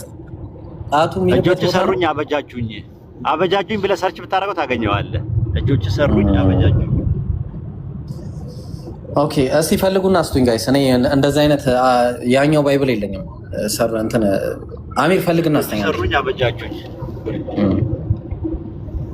ኧረ የንጽጽር ተማሪዎች እኮ ነበሩ ከስር ጥቅስ በጣም የሚጽፉ። ያው እኔ ስለሆነ ማውጣት አልችልም። ያ እኔ ደግሞ የሚጽፈው አይደለም ኡስታዝ ያለው ገና ፋይል ውስጥ ልገባ ነው ወይ ደግሞ እስቲ ስላሴ ላይ እጆቹ ሰሩኝ አበጃጁኝ። ጥቅሱን እስክታገኙ አንድ ጥያቄ ልጠይቃችሁ። አፎን ኡስታዝ አንዳ ቦታውኝ ነው መዝሙረ ዳዊት 119:73 ኦኬ 73 ያው ደርሼበታለሁ። 72 ብያለሁ ወይ ስኩላ 1973 73 እሺ ዩር ሃንድስ ሃቭ ሜድ ሚ ነው የሚለው። ያው እጆች ዩር ሃንድስ ሜድ ሚ ኦኬ። እሱ ዕብራይስጡን ላይ ዋራ እጆች ዕብራይስጡን ላይ እርግጠኛ ነኝ የዳይ ነው የሚለው በእርግጠኝነት ኢንሻአላህ። ተበሉ ወላሂ 73 ይሄን ራሱ ይዘዋለሁ። ቆይ እሺ የታለ ሃንድስ? ቆይ አንዴ የደከ ነው የሚለው። ቆይ የደከ እስቲ የደከ ነው እንጂ ይሰማሉ። ሚኒሊካችን አዎ ትሰማለህ። እሺ የዛው እንትን ማለት እያወጣ ስለሆነ ይብሩ አህዛዊ ቃል የተቀመጠበትንም ቦታ ብታሳይ ማለት አሁን ለአላህ ምኗ አህዛዊ ኡስታዝ ትክክል ነው። አንዴ ይቅርታ አንዴ ቆይ እጆችን እንጨርስና ከዛ በኋላ የዳይ ነው የሚለው ይሄ ራሱ ነው የሚያስገባው። የዳይ ሁለት እጅ ነው። ሁለት እጅ አየው እንትን ሁለት እጅ ነው ያለው እግዚአብሔር። እስቲ መጽሐፍ ቅዱስን ክፈተው። የከፈትኩት እኮ መጽሐፍ ቅዱስ ነው። የከፈተው መጽሐፍ ቅዱስ ነው የዕብራይስጥ ሮንግ ነምበር ምንድነው? እግዚአብሔር ሁለት እጆች እንዳሉትና እንደሚያጨበጭብ አይተናል። ለማጨብጨብ ደግሞ ሁለት እጅ ነው የሚያስፈልገው። ስለዚህ እግዚአብሔር ሁለት እጅ ስላለው ሊሚትድ እና ፋይናይት ነው ወይ? እግዚአብሔር በአካል ሶስት ነው ብለው ያምናሉ። ስለዚህ ሶስት ስለተባለ በቁጥር ስለተቀመጠ በቁጥር የተቀመጠ ነገር ሁሉ ፋይናይት ነው ከተባለ እግዚአብሔር በቁጥር በአካል ሶስት ነው ተብሏል። በምንነት ደግሞ አንድ ነው ተብሏል። አንድ የሚለውም በቁጥር ነው የተቀመጠው። ስለዚህ ማቴማቲካሊ ኢሌጋንስን እያመጣን ፍጡራን ላይ ያለውን ሊሚትድ እና ውስንነትና ምንድን ነው የሚባለው ፋይናይትነት ማለቂያ ያለው ነገር ተቆጣሪ ነገር እያመጣን ወደ ፈጣሪ የምናስጠጋ ከሆነ በጣም ችግር ነው የሚፈጠረው። ራሱ ባይብል ላይ ያሉ ነገሮች ዜሮ ይገባሉ ማለት ነው። ፈጣሪ አንድ ነው የሚለው ትምህርት፣ በስላሴ ትምህርት ደግሞ በአካል ሶስት ነው የሚለው ትምህርት፣ ከዛ እጆቹ ደግሞ ሁለት መሆናቸው መገለጹ ስህተት ነው እያላችሁ ነው ያላችሁት። አይ ቲንክ እንዲህ አይነት ሎጂክ ብዙ የሚሰራም ነገር አይደለም። እሺ ቀጥል ይብሮ። አይ ጀዛከላ ኡስታዝ አላህ ይጠብቅ። እሺ ሚኒሊክ ጥያቄ ካለህ ጠይቅና ቶሎ ሌላ ሰው ጋር እንደ እሺ ብዙ ጥያቄ የሚጠይቁ ሰዎች አሉ። እሺ አይ ጥያቄ የቀድሙን ጥያቄ ልጠይቅህ ወይስ ይለፍ ኡስታዙ ሄድ? አረ ጥያቄ ጠይቅ ላላ ብለህ ሚኒሊክ ጠይቀኝ ግን ምንድነው ለምሳሌ ፈጣሪ አለ ወይ ተብለህ ልክ አትጠይቀኝም። ፈጣሪ አለ ብለህ መጠየቅ የሚችለው ፈጣሪ የለም ብሎ የሚያምን ሰው ነው። ለምሳሌ ማለት ፈጣሪ አሁን ለምሳሌ ማለት ነው ፈጣሪ አንድ ነው ወይ ብለህ አትጠይቀኝም። ለምሳሌ ፈጣሪ አንድ ነው የሚል መጽሐፋችሁ ላይ እያለ ፈጣሪ አንድ ነው ወይ ተብሎ አይጠየቅም። መጽሐፍ ላይ ያለ ነገር ካለ እንዴት መጽሐፍ ላይ እንዴት አላየኸውም ነው ማስረዳህ። እንደዛ ነው። ለምን አንድ አይነት ነገር ካለ ለምን ጊዜ ታቃጥላለህ? አንተ ጋር ያለውን ነገር ማለት ነው። አንተ ጋር ያለውን ነገር ማለት ነው። ስለዚህ ፈጣሪ እጆች አሉኝ ካለ ሁለት እጆች አሉኝ ካለ ሁለት እጆች አሉት ብዬ አሳያለሁ። ፈጣሪ እግር አለው የሚለውንም ነገር ደግሞ አሳይቻለሁ። እግር ማለት ምን ማለት ነው የሚለውን ነገር አንተን አላልክም፣ አተረጎምኩም። ከእግር ማለት ግን አህዛዊ ቃሉን ተነግረኛለሁ ኡስታዙ ሂድ ሶጣ እሱ ቁጥሩን ይዘውና ከፍቻ ይዋል አህዛዊ ቃል የተጠቀመው እግዚአብሔር እጁ በሁለት እጆቹ ፈጠረ የሚለው እጆች የሚለው የዕብራይስጡ ላይ ሙሰና ነው የሚጠቀመው። ሙሰና ማለት ምንድነው? ዱዋሊስቲክ ማለት ነው። ሁለትዮሽ ነው። አማርኛ ላይ ስላላስቀሙት ነው አንደኛ ነገር። ሁለተኛ ነገር ደግሞ በእኛም ራሱ ዱዋሊስቲክ ነው። ራሱ የምንጠቀምበት ሙሰና ነው። ሁለት የሚለው ነገር ያስቀመጡት ሙሰና ስለሆነ ነው፣ ሰው እንዲገባው ብለው ነው ያመጡት። አንደኛ። ሁለተኛ ነገር ደግሞ ሁለት እጆች አሉት። ምንድነው ችግሩ ነው ጥያቄው። አይ ሁለት የሚለው አሃዝን ነው የሚያመለክተው ካላችሁ መለኮት ላይ ሁለት እጆች ይላል፣ ሁለት እጆች ይላል። በቃ አለቀ፣ እንቀበላለን። ግን ከፍጡራን ጋር አናነጻጽረውም። አሃዝ ውስንነት የሚኖረው ሊሚትድ እና ፋይናት የሚሆነው ማቴማቲካል የሚሆነው ፍጡር ጋር ነው፣ ፈጣሪ ጋር አይደለም ነው የምንለው። ለምን ካሉ እናንተም በአካል ሶስት ነው ትላላችሁ። ሶስት ቁጥር ምንድነው? አሃዝ ነው ራሱ። አንድ ነው ትላላችሁ፣ በምንነት አንድ ነው ትላላችሁ። ስለዚህ አንድም ሶስትም የሚለው ነገር አሃዝን ነው የሚያመለክተው። ለምንድነው ሁለት የገረማችሁ ብለን ነው ሎጂካሊ የምንጠቀመው። ቀጥል ሚኒሊክ። እሺ ሌላው ጥያቄ አላህ ቃል ጥያቄ ነው። ለምሳሌ አሁን ማለት እንደተረዳሁት አንድ ቃል ለምሳሌ ቁርአን ቃል ያልተፈጠረ ነው ብላችሁ የምታምኑት ያ ደግሞ ምንድን ያልተፈጠረ ቃል ብዬ ስጠይቅ የአላህ ባህሪው ነው ብላችሁ ነው። እና እንዴት ነው ኢየሱስ የተፈጠረ ሊሆን የሚችለው የአላህ ቃል ነው ተብሎ? የአላህ ቃል ነው ይላል ቁርአን። ይሁን ቃሉ ነው ይላል አይደለ እኮ። ይሄ ወደ እርሱ የጣላት ነው የሚለው የተጣለችዋ ናት የይሁን ቃል እንጂ ኢየሱስ የይሁን ቃል ነው አይልም በቁርአኑ። አውጣለ ሱረቱ ኒሳ ምዕራፍ 4 ቁጥር 171 ላይ ወደ መርየም የጣላት ነው የሚለው፣ የጣለው አይልም። አልቃሃ ነው የሚለው፣ አልቃሁ አይደለም የሚለው የጣላት ሁን የምትለው ቃል ነው አላህ ወደ መርየም ማፀን የጣለው። ከዛ ኢሳ ደግሞ ተፈጠረ በዛ የተፈጠረ ማለት ሱረቱ አሊ ኢምራን ምዕራፍ 3 ቁጥር 47 ላይ እንደዛ ነው የሚለው። ያለ ጋብቻ እንዴት ልጅ ይኖረኛል ብላ ስትል ነገርን ባሻው ጊዜ ሁን ይለዋል፣ ወዲያው ይሆናል አለ። ቃል ለሁ ኩን ፈየኩን። ሁን የሚለውን ቃል ሁን ሲለው ፈጣሪ ሆነ። ኢሳ የተፈጠረ ነው የምንለው እንደዛ ነው። የተፈጠረበት ቃል ኢሳ ነው የሚል ትምህርት የለም እኛ ጋር። የቱ ጋር ነው እንደዛ የሚለው? ሶስት ቃል ግን የሁን ቃል ግን ነው አይደለ ኡስታዝ ዘይድ አይልም። የቱ ጋር ነው የሚለው? የሁን ቃል ነው። ኧረ የለም ቁርአን ላይ የሁን ቃል ወደ እርሱ የጣላት ነው የሚለው። የጣለችዋ ናት የሁን ቃል። ያቺ የተጣለች ወደ መርየም የጣላት ነው የሚለው። ሁን የሚለው ነው። ሁን ሰማይና ምድር ሲፈጥርበት። አሁን ለምሳሌ ሱረቱ በቀራ ምዕራፍ 2 ቁጥር 111 ላይ ቃሉ እንደዛ ነው ይላል። በቃሉ ሁን ሲለው ሰማይና ምድር ተፈጠረ። ሁን ይለዋል። ሁን የሚለው ምንድነው? ቃሉ ነው ወይስ ምንድነው ኡስታዝ? ንግግር ነው። ንግግር ሁን ሲለው ይሆናል። በቃ አለቀ። ዘፍጥረት 1:3 ላይ እግዚአብሔር ብርሃን ይሁን ሲል ብርሃን ሆነ ይላል። ይሁን ያለው ምንድነው? ይሁን የሚለው ቃል ነው እኮ። ምንድነው ያ ቃል? ንግግር ካፉ የሚወጣው ቃል ነው ወይስ የሆነ አካል ነገር ነው? ቃል እኛ ፐርሰን ብለን ነው የምንቀበለው። ኢሳይያስ 55:11 ላይ ካፌ የሚወጣው ቃል ይላል። ካፌ የሚወጣው ቃል የሚሻውን አደርግበታለሁ ይላል። ካፌ የሚወጣው ቃል የሚለው ፐርሰን ነው ወይስ ደግሞ ንግግር ነው? የሚፈጥርበት ቃል እኮ ምንድነው? ንግግር ነው ወይ? ካፌ የሚወጣው ቃል ሲል ካፉ የሚወጣው ቃል ፐርሰን ነው ወይስ ንግግር ነው የሚወጣው? ካፌ ብሎ ምሳሌያዊ አነጋገር ነው። አሁን ለምሳሌ እንጂ ሰው ማንነት ኖ አይ አሁን አፉ ማለት ትርጉሙ ምንድነው ብዬ አልጠየኩም። አፍ ማለት ትርጉሙ ምንድነው ብዬ አልጠየኩም። ካፌ የሚወጣው ቃሌ ሲል ፈጣሪ ካፌ የሚወጣው ቃሌ ሲል ንግግር ነው ካፉ ወጥቶ የሚወጣው ወይስ ደግሞ እንትን ነው የሚወጣው? ፐርሰን ነው የሚወጣው ካፉ ሲወጣ? እኛ እንደኛ ንግግር ነው ብለን አናምንም። ኢሳይያስ 55:11 ላይ ያለውን ፐርሰን ነው ፕሮፎሪኮስ ሎጎስ ነው ስፐርማቲኮስ ሎጎስ ነው ብላችሁ የምታምኑት? እኔ እዛ ላይ ብዙ ነው ልጅ የለኝም ኡስታዝ ሂድ ያን እኮ የለም እኮ ነው። እሺ ማቴዎስ 4:4 ላይ ደግሞ ሰው በእንጀራ ብቻ አይኖርም አለ ኢየሱስ። ከእግዚአብሔር አፍ በሚወጣ በእግዚአብሔር ቃል ይኖራል አለ። ማን ስለማን ነው የሚያወራው እዛ ጋር? ኢየሱስ ለ40 ቀንና ለ40 ሌሊት የተጠቀመበት ቃል በምን ሲኖር ነበረ? ከእግዚአብሔር አፍ በሚወጣ በእግዚአብሔር ቃል ይኖር ነበር ይላል። ስለዚህ እግዚአብሔር ቃል ከእግዚአብሔር አፍ የሚወጣው የእግዚአብሔር ቃልና ኢየሱስ ተለያይተዋል ማቴዎስ 4:4 ላይ። ስለዚህ ኢሳይያስ 55:11 ላይ ካፌ የሚወጣው ቃል ይላል። ዘፍጥረት 1:3 ላይ ደግሞ እግዚአብሔር ብርሃን ይሁን አለ፣ ብርሃን ሆነ አለ። መዝሙረ ዳዊት ምዕራፍ 33 ቁጥር 9 ላይ ደግሞ እርሱ ብሏልና ሆኑም፣ እርሱ አዟልና ተፈጠሩም አለ። እርሱ ሁን ሲለው ይሆናል። ሁን የሚለው ነገር መረዳትን በቁርአን መረዳት አምጣውና ቁርአን ላይ አስረዳኝ። ይሄን ነገር ቁርአን እኮ ንግግር ነው። ንግግር ነው። ንግግር ነው። ሁን ሲለው ይሆናል። ቁርአን ቃል ንግግር አይደለም እኮ። ቁርአን ይኸውልህ ሁለት አይነት ንግግር አለ በቁርአን በኢስላም ከላም የሚባለው ገብቷል። ሸርዒ የሚባል አለ፣ ከዊኒ የሚባል አለ። የሚያከናውንበት አለ፣ ፍጥረትን የሚፈጥርበት አለ። እና ደግሞ ሸሪዓ አለ፣ የሸሪዓ አለ። ተውራት፣ ዘቡር፣ ኢንጂል ምናምን የሚባሉት ምንድን ናቸው? የአምላክ ቃል ናቸው አይደል? የአምላክ ንግግር ናቸው። ራሱ ግን ምናዊ ናቸው፣ ሸሪዓዊ ናቸው እነሱ። ሸሪዓዊ ማለት ህግ ነው፣ መመሪያ ነው ቁርአን። ስለዚህ ቁርአንም መመሪያውም ሁን የሚልበትም ነገር የተፈጠረ ነገር አይደለም። አሁን ጥያቄ የምታነሳው ነገር ምንድነው? ኢሳ በቁርአን ውስጥ ቃል የተባለበት ጥቅስ አምጣ። እሺ ንግግር ነው ካልከኝ የአላህ ቃል እኔ ደግሞ ተለዋዋጭ ነው ወይ እልሃለሁ። ምክንያቱም አንዱ የአላህ ቃል ቁርአን ያልተፈጠረ ነው ይላል፣ እሱ ደግሞ የአላህ ንግግር ነው ብለህ እኮ አሁን የመጀመሪያውን ጨርሳ ኢሳ የአላህ ቃል ነው የሚል ነገር ቁርአን ላይ የለም። ካለ ታመጣና ከዛ በኋላ ወደ ቀጣዩ ደግሞ እንይዛለን። አባሮች ጨዋታ እንዳይሆን። እሺ ሱረቱል ኒሳ 471 ላይ ነው ከስኒ ካልተሳሳትኩ እኮ 471 ባይሆን ነገርኩህ እኮ ወደ መርየም የጣላት ነው የሚለው። የጣለው አይልም።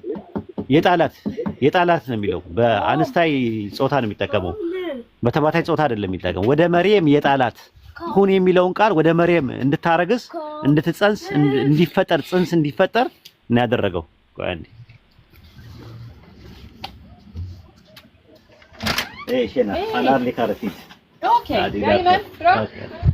እና ወደ መርየም የጣላት ነው የሚለው። ስለ ኢሳ አይደለም የሚያወራው። ሁን የሚለውን ቃል አላህ ወደ መርየም ጥሎ ኢሳ እንዲፈጠር አደረገው ነው ፖይንቱ ያለው። እሺ ወደ ሌላ ጥያቄ የለፍ ለመረዳቱን ለኔ ልትሆና ወደ ሌላ ጥያቄ የለፍ ኡስታዝ። ሌላው ደግሞ ጂኒዎች ላይ ነው ያለኝ ጥያቄ። ይቻላል ነው ስለ ቃል መጀመሪያ መጨረስክና ነው እዛው ላይ እኮ ጠይቀኝ ነበረ። መለዋወጥ የለውም ምናምን ስትለኝ ነበር እኮ። አይ እንዳላቆየ ብዬ ነው። እዚህ ላይ እነ ኢብራሂምም እየተሰላችሁ ስለሆነ የተሰላችሁ ሳይሆን እሺ ጂኒዎች ላይ አንድ ጥያቄ ጠይቅና ይጨርስ። አይ ኡስታዝ አስጨርሰው፣ ችግር የለም እንዴ። እሺ የአላህ ቃል ተለዋዋጭ ያነሳው የአላህ ቃል መለወጥ የለባትም ነው የሚለው። አይ የኔ ጥያቄ የአላህ ቃል ተለዋዋጭ ነው ወይ? ምክንያቱም ተለዋጭ ማለት ነው። ተብዲል ነው ተህሪፍ ነው። ሁለት አይነት ትርጉም አለው በቁርአን ውስጥ። ቁርአን ላይ እንደዛ ብሎ ያስቀምጠዋል ያለህ ቃል የአላህን ቃል ተብዲል የሚያደርግ አሁን ለምሳሌ የአላህን ቃል እያወቁ የሚለውጡ ሲሆን ይላል ሱረቱ በቀራ ምዕራፍ 2 ቁጥር 75 ላይ የአላህን ቃል እያወቁ እኮ የሚለውጡት ሲል እዚህ ጋር ምንድነው እንትን ነው ተህሪፍ ነው የሚበርዙት ማለት ነው ትርጉሙ። መለወጥ ደግሞ የሚባለው ነገር ማንም ለዋጭ የለውም ሲል ደግሞ ምንድነው እሱ ተናግሮ የተናገረውን ነገር ማንም እንትን ሊል አይችልም ነው። ማንም መቀየር አይችልም ነው። እሱ ተናግሮ የተናገረው ነገር ይፈጸማል ነው። መለወጥ የሚለውን ነገር በሁለት መልኩ ነው ቁርአን ያስቀመጠው። ከዚህ ውጪ ሌላ የለም። እሺ እሱ ነው አሁን እኔ ጥያቄ አሁን እንድታሰምርበት የምፈልገው ነገር ኡስታዝ ወይ እኔ ሰዎች ስለለወጡት ቃል ሳይሆን የአላህን ቃል ስለለወጡት ሳይሆን እያልኩ ያለሁት ነገር የኢየሱስ የተፈጠረበት ቃል ኢሳ ብላችሁ የምታምኑት እሱ አለ የአላህ ንግግር ነው አንድ። ሁለተኛ ደግሞ ቁርአን ደግሞ ራሱ የአላህ ቃል ነው ካላችሁ እንዴት ሁለት አይነት ነገር ሊኖር ይችላል ወይ ነው የኔ ጥያቄ። እዛ ላይ ነው ሁለት ነገር ምንድነው? ሁለት ነገር ምንድነው? ንግግር ነው ያላህ ንግግር ነው። ያንዳ ንግግር ደግሞ አንደኛ ነገሮችን የሚተገብርበት አለ። ያ የሚተገብርበት ደግሞ ሲሆን ደግሞ ይባላል ከምንድነው ከላም ከዊኒ ይባላል። ከላም ከዊኒ ማለት ነገሮችን ኮስት የሚያደርግበት ማለት ሁን ሲል የሚፈጥርበት አለ። እና ደግሞ ራሱ አላህ እንደዚህ የሚናገር ነገር አለ አይደል? ምን የሚል ምናልባት ገብቼ አይ ያላህ ቃል ምንድን ነው ይፈላል። አንደኛው ደግሞ ዘላለማዊ ነው አይ እንትን ነው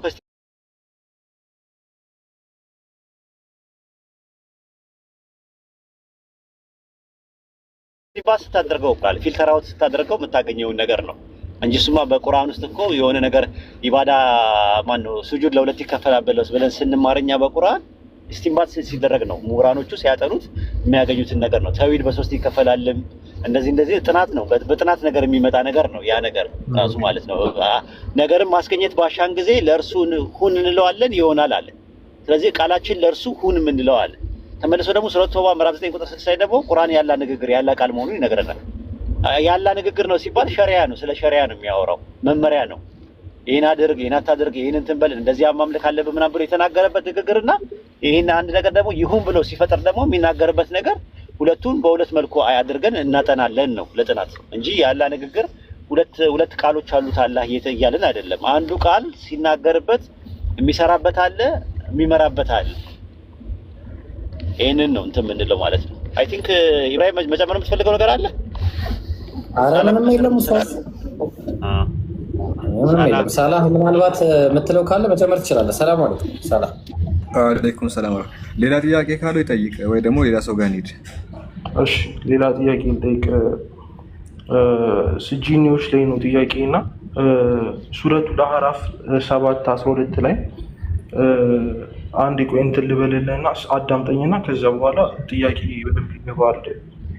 ሰላም እና ጂኒ ለአዳም አልሰግድም ያለው ማለት በእሳት ተፈጠርኩ ብሎ ነው።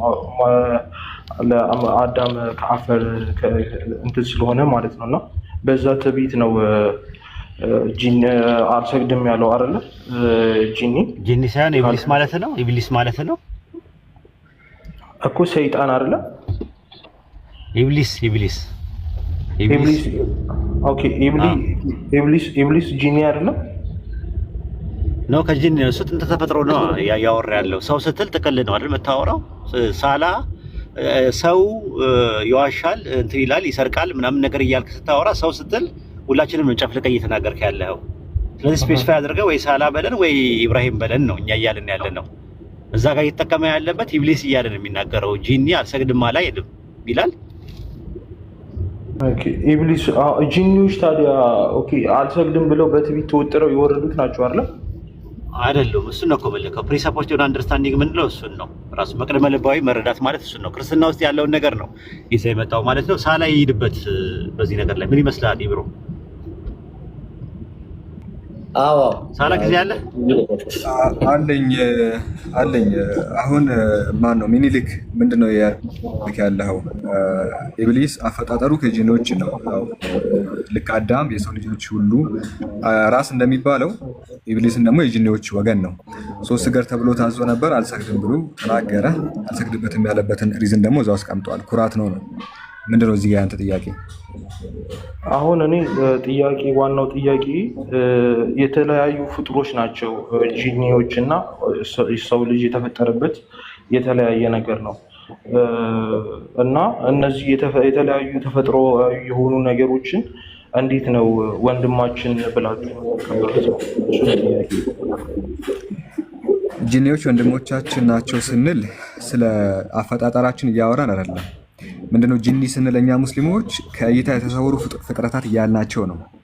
እሺ አንድ የሚያደርገው አምላክ ላይ ያለን እምነት ነው። ምዕራፍ 72 ቁጥር 1 እና 2 ላይ ጂኒዎች ካፊር እንዳሉ ከሃዲዎች እንዳሉ ሁሉ በአላህ ያመኑ እንዳሉ ምናምናለን። ስለዚህ ወንድም ምናምን ስንል ከስጋ ጋር አገናኝተን አይደለም፣ ወይ ደግሞ ከሊኔጃችን ጋር አገናኝተን ሳይሆን በአምላክ የሚያምኑ ለምሳሌ ዋሂድ የኔ ወንድም ነው ብዬ ብናገር አባትና እናቱ ምናምን ተመሳሳይ ስለሆነ አይደለም። ከሱ ጋር የእምነት ወንድማማችነት የሚባል ነገር አለ። ጂኒዎች ከሃዲያን እንዳሉ ሁሉ አማንያን አሉ፣ በእምነት አንድ እንሆናለን ነው። ወንድሞቻችን ተብሎ ሊገለጹ ይችላሉ። ስለዚህ ስለ አፈጣጠራችን አይደለም። እሺ ለምሳሌ አንድ እንግዲህ የማይታይ ባህሪውን የማታውቀው ማንነቱ የሚቀያየር ነገር ማለት እንዴት ነው ማለት ወንድሜ ብለህ ለምሳሌ አንድ ሰይጣን ራሱን አማኝ ነኝ እኔ አማኝ ጂኒ ነኝ ብሎ ቢጠጋ እንዴት ትለየዋለህ? ኦኬ በመጀመሪያ አንድ ሸይጣን አማኝ ነኝ ብሎ ቢጠጋህ ላልከው እንደዛ አይነት መጠጋትን ካለ እኛ አውዙ ቢላሂ ሚነ ሸይጣን ረጂም ሙዓዊዘተይን አለን ራሳችንን ከሸይጣን የምንጠብቅበት። እሺ ራሱን እንደ መልአክ ሊመጣ ይችላል። እሱ ሪል ግን ሸይጣን ሆኖ ከሆነ ሙዓዊዘተይን አለን። እንደዚህ ሸይጣኖችን ከራሳችን የምንጠብቅበት መንገድ አለን በቁርአን። ነገር ግን የጠየቀው ጥያቄ ቅድም እንዴት ታውቃችኋላችሁ ምንድነው ወንድማማች የሚያደርጋችሁ የሚል ከሆነ የእምነት በእምነት በኩል የሚያገናኘን ነው ያን ወንድማማችነት ሊያሰኘን የሚችለው። ነገር ግን አንድ ሊያታለን ከመጣ ሙዓዊዘተይን አለን፣ ከሱ ሸይጣንን ከራሳችን ልናርቅ እንችላለን። ኢብሊስ ተብሎ አልሰግድም ብሎ ያለው ነው አይደለ? ካልተሳሳትኩ ሰላ አልሰግድም ያለው ኢብሊስ ነው። ዝርያው ከጂኒ ነው። እሱ ከነሱ ከወረዱት ውስጥ ነው አማኝም የሆነም ያልሆነም አለባችሁ የምታምኑት። በሱ ዝርያ ራሱ ሆኖ ያመኑት አሉ፣ ያላመኑት አሉ። ኦኬ እሱ አልሰግድም ያለበት ምክንያት ከወረዱት ሳላ አልሰማውም ወይ እሱ ጂኒዎች የሚለው እነዚህ ያመጹትን መላእክት ናቸው ብሎ እኮ ነው የሚያስበው። እንደዛ ነው እንደያልክ ያለው ምኒልክ ታዲያ እንደዛ እኮ ነው የወረዱት፣ አብረው የወረዱት እኮ ይላል እኮ እነዛ የወረዱት ሰማይ። ኧረ እንደዛ የሚባል የለም። እሺ እሱ መጽሐፈ ሄኖክ ላይ ነው ያለው። ይኸው ምኒልክ እሱ እናንተ ናችሁ የምታምኑት። እሺ መጽሐፈ ሄኖክ ምዕራፍ 2 ላይ የሆኑ ጂኒዎች ከሰማይ ወርደው ከሴቶች ጋር ተገናኙ አይደለም የምትሉት እናንተ? መላእክቶች ናቸው እኮ እነሱ በእነሱ ከሰማይ ማለት የተባረሩ ወይም የተገፉ ጂኒዎች የሉም። ኢብሊስ እንደ ኢብሊስ አይነት እናንተ እኛ የለም እንደዛ እናንተ እሱ የእናንተ ትምህርት ነው። እና ዛዜ ምናምን የምትሉት እናንተ ናችሁ። መላእክት ናቸው ጂኒ የሆኑት ነው የምትሉት አይደለ? ከሰማይ ወርደው እኛ እንደዛ እናምነው። እሺ አልሰግድም ያለው ፈጣጣራቸው ነፃ ምርጫ አላቸው። ኢብሊስ ማለት ጂኒዎች በአጠቃላይ ከእሳት ነው የተፈጠሩት። አልሰግድም ብሏል አይደል? አጠቃላይ የተፈጠሩት ከእሳት ነው። አልሰግድም ያለው ደግሞ እሱ ነው። ነፃ ምርጫ ስላለው ነፃ ምርጫውን ተጠቅሞ አልሰግድም ብሎ ተናግሯል። በኩራት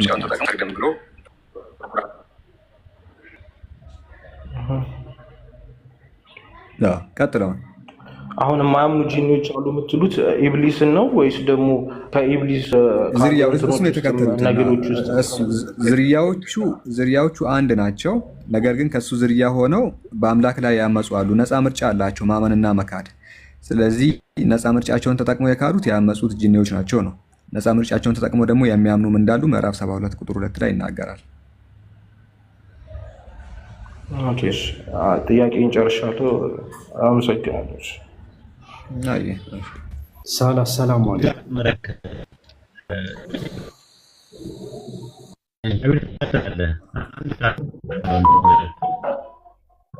ለምን ትወጣለህ?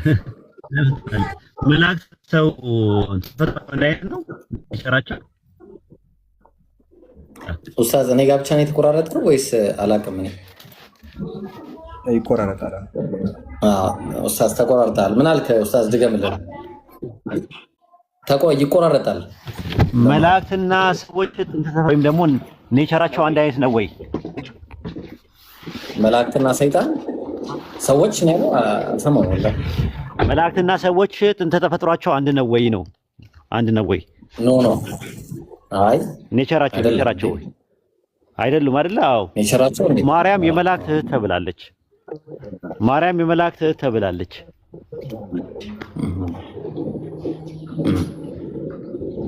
ስለዚህ ስንት ላይ ነው ኡስታዝ? አንድ ጥያቄ ልጠይቃችሁ። የት ነው ኡስታዝ? ኔትወርክ በጣም ያስቸገራል። ግን ከዛ ማለት የፈለገው ነገር ነበረ። ቆይ አንዴ ሳሚ ይቅርታ፣ ቆይ አንዴ ትጠይቃለሽ። ማለት የፈለገው ነገር ነበርና ይበልና ትጠይቋለህ። ሰላም ቀጥል። ሰላም አለይኩም። የለም በቃ ቀጥል። ሰላም ዛሬ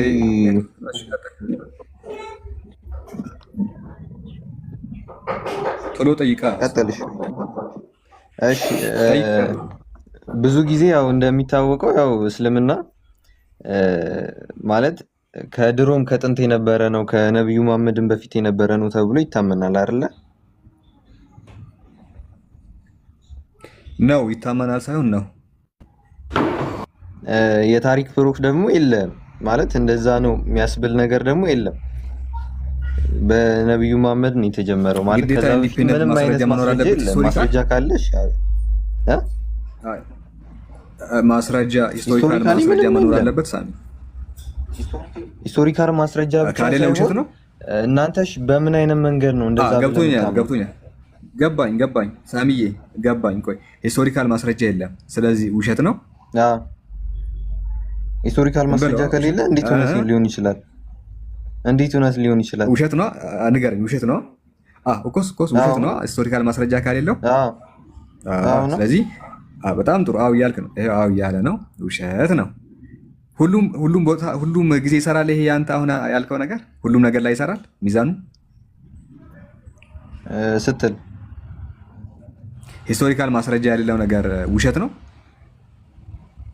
ሂስቶሪካል ማስረጃ የሌለው እሺ ማን ነበረ? እሺ ንገረኝ። ግድ የለም ንገረኝ። ሂስቶሪካል ማስረጃ የሌለው ነገር ውሸት ነው። ሂስቶሪካል ማስረጃ የሌለው ነገር ውሸት ነው። ኦኬ ማለት ሂስቶሪካል ማስረጃው አካሄዱ ይለያያል። እሺ ሂስቶሪካል ማስረጃ የሌለው ነገር ሁሉ ውሸት ነው አይደለም? ውሸት ነው ማለት ትክክለኛ ካልሆነ ውሸት ነው። እሺ ቆይ ሂስቶሪካል ማስረጃ ያለው ነገር ውሸት ነው። ማርያም ድንግል ናት ሳሚ? ማርያም ድንግል ናት? እንዴት ከየት ስትል ድንግል ናት ወይ ማርያም? ኦኬ ስቲል ነው አይደለችም? አሁን ሳይሆን ማርያም ስቲል ነው አይደለም? ያኔ ራሱ በድንግልና ድሮ ራሱ ድንግል ናት ይናገራል መጽሐፍ ቅዱስ። እስቲ ማስረጃ አምጣ። እንዴ ድንግልም ጸንሳለች፣ ወንድ ልጅም ትወልዳለች፣ ስሙንም አማኑኤል ይሉታል ምን ላይ ነው ያለው? ባይብል ላይ አለ። ኤግዛክት ክፍሉን አሁን ማውጣት አልችልም፣ ግን እሱን እነግርሃለሁ። እሱ እኮ ከባይብልም አንፃር እሺ፣ አንተም እሺ አይደለም ባይብል አቅርብልኝ። ከታሪክ ማስረጃ አምጣ እኮ ከመጽሐፍም አንፃር እሺ፣ ከታሪክ ማስረጃ አምጣ ካለክ። ቆይ አሁን እኮ አንተ እያቀረብክልኝ እኮ አይደለም ትክክለኛ ማስረጃውን። ምን መሰለህ አንተ የጠቀስከው ኢሳያስን ነው አይደለ? ሳሚ ኢሳያስን የጠቀስከው አይደለም? እሺ ነው። መጽሐፍ ቅዱስ ውስጥ ነው ኢሳያስ? መጽሐፍ ቅዱስ ውስጥ ነው እና ቁርአን ውስጥ ነው? ኧረ ወይኔ በጌታ እሺ የማን አይደለም። እሺ እኔ አሁን የጠየቅኩህን እየመለስክልኝ አይደለም። አድርገውና ሳሚ ቆይ እየመለስክልኝ አይደለም። ኢሳያስ ያለው እሺ ኢሳያስ ያለው አንድ አዳምጥ። ቆይ ኢሳያስ ያለው መጽሐፍ ቅዱስ ውስጥ ነው አይደለ? ኢሳያስ ያለው መጽሐፍ ቅዱስ ውስጥ ነው። አይዞ ምንም ችግር የለውም በለው፣ አውጣ ድምፅ። ኢሳያስ ያለው መጽሐፍ ቅዱስ ውስጥ ነው አይደለ ሳሚ? መጽሐፍ ቅዱስ ወደ ጎን አድርገውና ከታሪክ ማስረጃ ስጠኝ። ወደ ጎን አድርገውና ከታሪክ ማስረጃ ስጠኝ። እኔ እኮ ከመጽሐፍ እንኳን አሳየኝ እኮ ነው እያልኩ ያሉት። ከቁርአን አሳየኝ ከመጽሐፍ ራሱ ያለው እኮ ነው። ከኛ ኧረ ይቻላል። እንደዛ ካልክ አይታችኋል። ስለዚህ የግድ ግን ታሪክ ካልክ ማርያም ድንግል አለመሆኗን ክደ ነው የምትወጣው። ስለዚህ ከመጽሐፍ ማስረጃ አምጣ ነው ያለው። ክጄ አልወጣም። ከመጽሐፌ ደግሞ ክጄ አልወጣም። ይኸውልህ ኧረ ልስጥ አስክጄ ነው ታሪክ የምትል ከሆነ አስክዳለሁ። እሺ ከመጽሐፋችን ማስረጃ ልስጥ። በጣም ብዙ ማስረጃ አለ። እስቲ እሺ እንዴት እንደዚህ ይላል ሱረቱል ኢምራን 67ኛው ማካነ ኢብራሂሙ የሁድየን ወላ ነስራንያ ወላኪን ካነ ሐኒፈን ሙስሊማ ይላል። ኢብራሂም አይሁድም ክርስቲያንም አልነበረም፣ ነገር ግን ወደ ቀጥተኛ መንገድ የተዘነበለ ሙስሊም ነበር ይላል። ይኸው ከመጽሐፌ ጁዊሽ ነበር ይታወቃል፣ ማንም ያውቃል። ሙስሊም አይደለም ጁዊሽ። አይሁዶች ያኔ ነበሩ። ጁዊሽ ከአብርሃም ነው የጀመረው። ጁዊሽ ያልከው አይሁዶች ያኔ ነበሩ እንዴ? እኮ አይሁድ ነው እቺ አይሁድ እኮ ያው ጁዊሽ ናቸው እኮ። አንተ መቼም ሙስሊም ሊሆን አይችልም። አንተ ኧረ አልተማርክም እንዴ አንተ? ጁዊሽ አይሁድ የሚባለው ነገድ የመጣው ከማን ነው? የአይሁድ ነገድ የመጣው ከየት ነው? ከአብርሃም። የአይሁድ ነገዱ ራሱ የመጣው ከየት ነው? በማን በኩል? ከአብርሃም ጀምሮ ነው እኮስ። በማን በኩል የመጡት እኮ? ከአብርሃም ከዛ ወደ ይስሐቅ፣ ከይስሐቅም ወደ ያዕቆብ። ከዛ በኋላ ነው ከያዕቆብ በኋላ ነው አይደል የመጡት? ከያዕቆብ በኋላ እሺ እሱን ነው የምልህ። ሲጀመር ያኔ አልነበረማ። አብርሃም በነበረበት ጊዜ አልነበሩም። ስለዚህ ዕብራዊ ነበር አብርሃም። ዕብራዊ ነበር። እስቲ ማን ነው እንደዛ ያለ? ወይኔ በላቸው። እስቲ አንድ ያልተማረ መሀይም ስጠኝ እንደዚህ ያለ ያልተማረ መሀይም ስጠኝ እስኪ። እንደዚህ ጓደኛም ራሱ ቢሆን ማለት ነው እንደዚህ የሚል ጓደኛ፣ የአንተ ጓደኛ ራሱ እንደዚህ አይልም ያልተማረው። እስቲ ዝም ብለህ የሆነ ሰው ጥቀስ። ማን ነው እንደዚህ ያለ? እሺ ሃው እንዴት? እሺ አብርሃምን ብቻ እኮ አይደለም እናንተ በብዙ መንገድ ተነሳላችሁ። ቆይ ማን ነው እንደዚህ የሚል ነው? እንደዚህ የሚያስ አብርሃም ትክክለኛ የታሪክ አመጣጡ ነው። የታሪክ አመጣጡ ነው። ምን ከሚባል መጽሐፍ ነው ያነበብከው? ልክፈተው እስኪ ሊያው። የታሪክ ፕሩፍ ማየት ትችላለህ እኮ እኔን መጠየቅ ሳይሆን የታሪኩን ፕሩፍ አመጣጡ ምናምን ማየት ትችላለህ። እስኪ አንተ አንብበህ ነው ሳሚ አይደለ? አንብበህ ነው አይደለ? እንደዚህ እያልክ ያለው አንተ ምን የሚባል መጽሐፍ ነው? እኔ ማወቅ ስለምፈልግ ነው። እኔ ክርክር ምናምን ሳይሆን አስረዱኝ በል ኤግዛክት ነገርን። እሺ አስረዳኝ። አንተ በአንተ በኩል ያለውን ነገር መረዳት ስለምፈልግ ነው። ለመረዳት ነው እንጂ እኔ ለሌላ ነገር አይደለም የመጣሁት እዚህ ጋር። እሺ አስረዳ። አትከራከር። እንደሚያውቅ ሆነ አትከራከር። እንደሚያውቅ እኮ ሆኜ ለመከራከር ሳይሆን ለማወቅ ነው እዚህ ጋር የመጣሁት ነው። እንደ ጠይቃ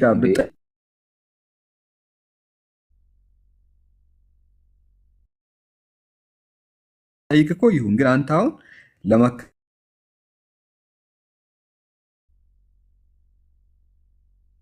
አይሰማም ምንም ነገር። አንደኛ አይሁዶች አብርሃም ሳላህ እየተቆራረጥክ ነው። ሳላህ ኔትወርክ እየተቆራረጠ ነው። ስቲል እየሰማን አይደለም።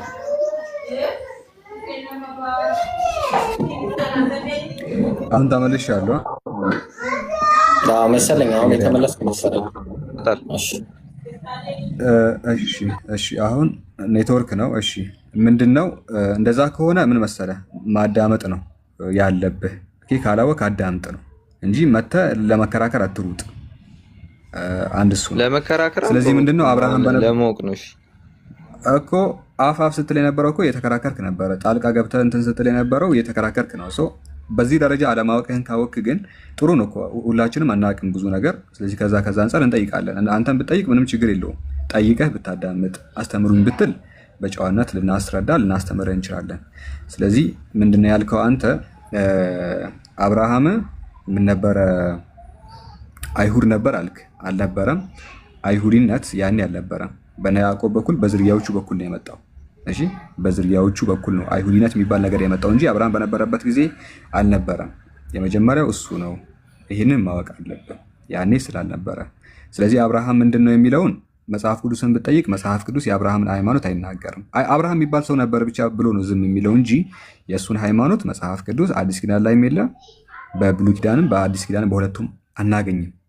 የማንን? የአብርሃምን ሃይማኖት።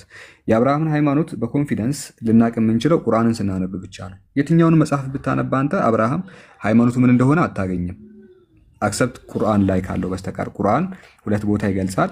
አንደኛው ሱረቱል ኢምራን ምዕራፍ 3 ቁጥር 66 ላይ ይገልጻል። 67 ላይ ማካነ ኢብራሂሙ የሁዲያን ወላ ነስራንያ ወላኪን ካነ ሐኒፈን ሙስሊማ አለ። አብርሃም አለ አንተ እንዳልከው ይሁዲም አልነበረም አለ። አንዳንዶች እንደሚሉት ክርስቲያን አልነበረም፣ ግን ወደ ቀጥተኛ ሃይማኖት የተዘነበለ ሙስሊም ነበር ይላል። ስለዚህ አብርሃም ሙስሊም መሆኑን ከዚህ እናገኛለን ነው። ታዲያስ መጽሐፍ የሚለን ነገር ዳስ ኢነፍለኛ እምነታችን ለመስራት ሃይማኖታችን ለመገንባት መጽሐፍት በቂ ናቸው። ወደ ታሪክ ከመጣን ሳሚ በታሪክ ላይ ገና አብርሃም አልተገኘም። እሺ ታሪክ ከተባለ ኢንዲፔንደንት ማስረጃ ሆኖ ጥንታዊ ነገር ሰነድ ከፈለክ ሲጀመር ታሪክ ላይ ሊገኝ አይችልም አብርሃም። እኔ ማንንም ቻሌንጅ አደርጋለሁ፣ የለም በታሪክም አብርሃም። ስለ አብርሃም የሚነግሩት የእምነት መጽሐፍቶች ናቸው እንጂ ከእምነት መጽሐፍት ውጭ አብርሃም የለም። የጥንት መዛግብትን ብትፈልግ አታገኝም። ስለዚህ አብርሃም የሚገኘው የእምነት መጽሐፍቶቻችን ውስጥ ስለሆነ ከዛ እናገኛለን አብርሃም ሙስሊም እንደሆነ። ስለዚህ አንድ ነገር ደግሞ እውነት ለመባል የግድ ኢንዲፔንደንት የሆነ ሂስቶሪካል ፕሩቭ አያስፈልገውም። ማርያም ድንግል ናት ትላለህ አንተ አይደለ? ማርያም ድንግል ናት ትላለህ። ነገር ግን ድንግል ናት የሚልህ የአንተ መጽሐፍ ቅዱስ እንጂ ታሪክ አይደለም። ታሪክ ጭራሽ እንዲህ አይነት ነገር አይናገርም። ስለዚህ አንድ ነገር እውነት ነው ለመባል የግድ ታሪክ ላይ ተጽፎ ተቀምጦ መገኘት አይጠበቅበትም። የእምነት መጽሐፍቶች ከተናገሩ የእምነት መጽሐፍቶቹ ልክ ከሆኑ እውነት ይሆናል፣ ውሸት ከሆኑ ውሸት ይሆናል ነው። ስለዚህ ይህን ይመስላል ሳሚ ባጭሩ። ኦኬ ተረድቻለሁ። አሁን ላይ በተወሰነም ቢሆን ጥያቄ አለ ግን ብዙም ግን ክሊር አልሆነልኝም። ማለት ከአብርሃም ብቻ እኮ አይደለም የሚነሳው እዚች ጋር ማለት ሌሎችም ሰዎች ይነሳሉ አይደለ? አንሳቸው። ኢሳም ይነሳል እኮ ኢሳም ይነሳል እዚች ጋር አይደለ? ከእሱ አንጻርስ? እሺ እሱ ሙስሊም እንደሆነ እናምናለን። ሙስሊም ማለት ምን እንደሆነ ታውቃለህ? ሙስሊም ምን እንደሆነ ሳሚ? አንዳንድ ሰዎች ስጠይቅ በአንድ አምላክ የሚያምን ሁሉ ሙስሊም ነው ነገር ይላሉ። እንደዛ አይደለም። ኦኬ ሙስሊም ማለት ታዛዥ ማለት ነው። እሺ ለአምላክ የሚታዘዝ ማለት ነው። ሙስሊም የቃሉ ትርጓሜ ራሱ ታዛዥ ነው። ስለዚህ ሙስሊም ነው ስንል ኢየሱስ ለአምላኩ ይታዘዝ ነበር ነው እያልን ያለ ነው። አንዳንድ ሰዎች ለአምላካቸው አይታዘዙም፣ ከህግና ስርዓት አፈንግጠው ይወጣሉ። አንዳንዶች ደግሞ ለአምላካቸው ይታዘዛሉ። አንተ በምታምነው ኢየሱስ ለአንዱ አምላክ የሚታዘዝ ሰው ነበር ወይስ የሚያምፅ ሰው ነበር? ሳሚ ታዛዥ ነበር እንጂ። አሁን ያልከው ቃል በአረብኛ ሙስሊም ይባላል። አሁን ያልከው ታዛዥ ነበር የሚለው አሁን ያልከው አንተ ራስ ያልከው ቃል ሙስሊም ማለት ነው። ስለዚህ ኢየሱስ ታዛዥ ነበረ ማለት ኢየሱስ ሙስሊም ነበረ ነው።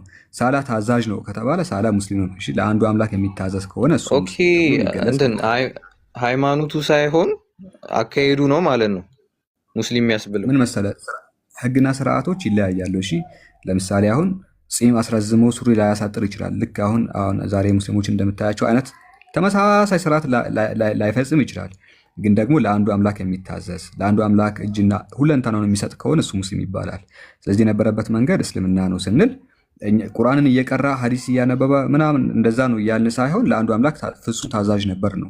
ህግና ስርዓቶች ይለያያሉ እኮ ገባኝ። ሃይማኖቱ ሳይሆን አካሄዱን ነው ማለት ነው። እናንተ ሙስሊም ነው የሚያስብላችሁ ማለት ነው። ምን መሰለህ ሙስሊም ነው ስንል ስለ እምነቱ ነው የምናወራው። አንተ ለምሳሌ ለአምላክ የምትታዘዘው ስታምነው ነው አይደለ? እሺ ስታምነው ነው አይደለ? የምትታዘዘለት ንገረኝ። ስታምነው አይደለ? አድነው እኮ አይደለም። እምነቱ ነው እሱ። አይታች ስታምነው ከሆነ ለአምላክ የምትታዘዘው ያ ያንተ እምነት ነው እና የኢየሱስ እምነት ደግሞ ለአንድ አምላክ መታዘዝ ስለሆነ ያ ነው ሙስሊም የሚያሰኘው። ግዴታ ጺም አስረዝሙ ምናምን እንደዛ እያልን አይደለም። እሺ ስለዚህ እምነቱ ለአምላክ መታዘዝ ከሆነ ያ ነው እምነት የሚባለው። ሃይማኖት የምንለው እሱ ነው። ገብቶሃል? ብዙም ግልጽ አልሆነልኝም ግን ያው እሺ የተወሰነ አንድ ጥያቄ ልጠይቅ። አንዴ ሳሚ አንዴ ሳላ እንዲናል አንዳንድ ጥያቄ ብቻ ይጠይቁ። እሺ ምክንያቱም ሰው እየተዳረሰው ስላልሆነ አንድ ጥያቄ ይጠይቁና አስተናግድ። ከዛ እኔም እቀጥላለሁ፣ ኡስታዝም ይቀጥላሉ ኢንሻአላህ። ምናልባት ኡስታዝ እዚህ ላይ የሚጨምረው ነገር ካለ ኢየሱስ ሙስሊም ነው ሲባል ምንድን ነው የሚለውን ኡስታዝ የሚጨምር ነገር ካለ ይቀጥል። ጨምር ኡስታዝ ነው ጨምር። ሰላም አለይኩም ኡስታዝ አይደል? ኦኬ አልችልም ማለት እሺ ቀጥል። በቃ ሳላ አስተናግደውና አንዳንድ ጥያቄ ብቻ። ለማንኛውም ሳሚ እምነት የሚባለው በአምላክ የምታምነው አምላክ አንደኛ ህልውናውን ስታምነው፣ ሁለተኛ ቃሉን ስትሰማ ነው። ከዛ አንጻር ኢየሱስ ሙስሊም ነው ስንል ስለ እምነቱ አምላክ ላይ ያለውን እምነት ለእሱ ታዛዥ መሆኑን እየተናገርን ነው እንጂ ስርዓቱ ቃል በቃል ከኛ ጋር መመሳሰል የለበትም። ይህንን ይመስላል። አንተ አይ ቲንክ ሁለተኛ ጥያቄ ጠይቀሃል። ወደ ዳን ዮሃ ምናምን እንሄዳለን። ዳን ዮሃ ቴንኪዩ። ያው ለአሁን ጊዜ የለኝም። በቃ ሌላ ጊዜ እንማማራለን በደንብ። ቴንኪዩ። ችግር የለውም። አይ ሰላም ናችሁ?